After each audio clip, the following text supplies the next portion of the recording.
How much should I connect between the state where I see the friend is rejecting, repulsive to the Creator? Is there a point of connection with the Creator here, or does it have nothing to do with it, and I just have to search for the point of connection with the group? What should my prayer center around on?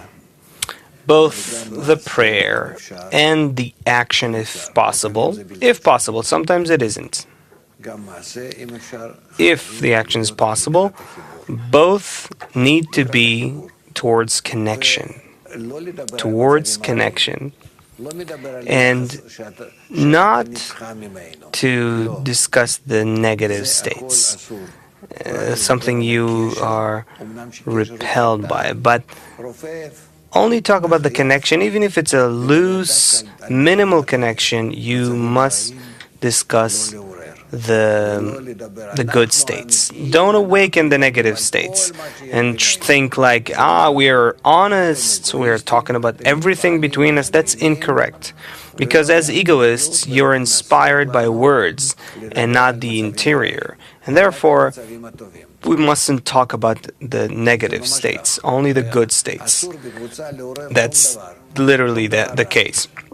In the group, you shouldn't awaken anything negative. And if you engage in criticism, like Baal Shalom writes in that article, half an hour a day. Meaning if you have 23.5 hours of work in greatness and elevation and high spirits, then take half an hour for criticism. Rabash, the order of work by Baal Sulam. The main part of the work is to always go on the right line, meaning perfection.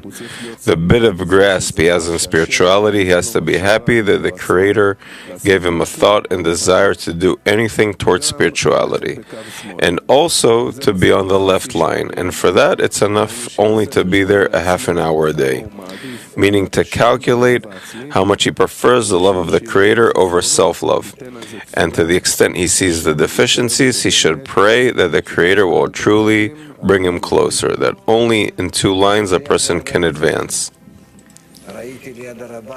This has to do with many states. I saw next to Rabash how he treats people that say, even those who weren't on the path at all, relatives or just people who came to our place where we studied, and they sat on the sidelines, just even take other books, not Kabbalah books, sit, read, have a cup of tea. Was a good place, there was tea and, or coffee with sugar. The elderly people came there who couldn't remember such a thing in their lives. So, turns out that sometimes such a person would sit next to him. I remember when Rabash already stopped smoking, it was very difficult for him with smoking. But he would keep cigarettes in his drawer and hand out to people. Even it didn't make him feel good, but he would hand out to other people. In general, there's all kinds of things that he does. He would suffer from it, but for instance, a person who even, says something against him or hates him without saying anything, he would never expel him, never push him away, unless it would harm the general process. If it would harm the students in general, it's a different story. But if it was a personal thing, and I'm familiar with, I was familiar with all kinds of relationships there, he would never make it easier on himself. Never.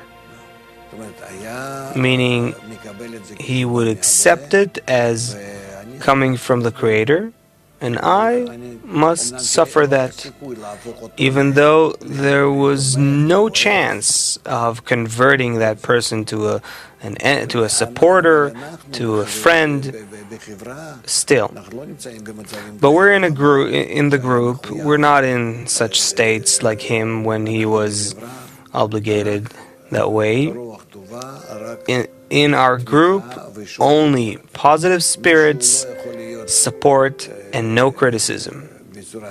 If someone cannot maintain a good atmosphere, good spirit in the group, bear with them as much as possible, but really see if we truly have to bear with them.